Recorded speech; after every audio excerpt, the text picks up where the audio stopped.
این نمونه از ترکیش نوی دستگاه ارتباطی یا رادسیا در لبنان است. در 2 روز در چنین ترکیش ها بیش از 3000 نفر زخمی و زیاده از 30 نفر کشته شده است. اکثری زخمیان و کشته شده ها را عضو حزب الله می دانند. این هم نمونه از دستگاهی که روز گذشته ترکیدند. یک مقام امنیتی لبنان به خبرگزاری رویترز گفته است که 5 ماه پیش جاسوسان موساد اسرائیل در داخل این دستگاه پیش از انتقال به کشور مواد ترکنده جای دادند.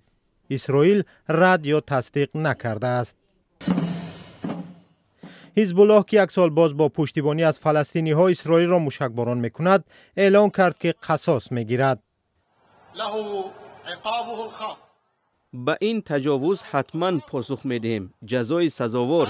روز جزا با خواست خدا فرا خواهد رسید. ما زیاد گپ نمی زنیم. رهبر ما این را مشخص خواهد کرد.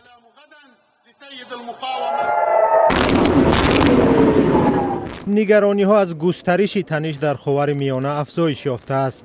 کشورهای منطقه از آن نگرانند که اسرائیل با حزب الله وارد جنگ زمینی می شوند.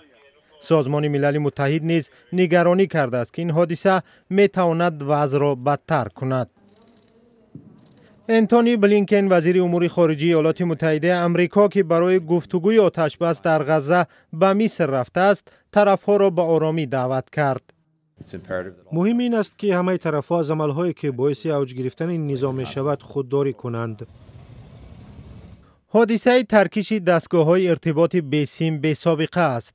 منبع‌های رایترز گفتند که جنگجویان حزب الله سراسیمه‌وار از استفاده این دستگاه‌ها دست می‌کشند.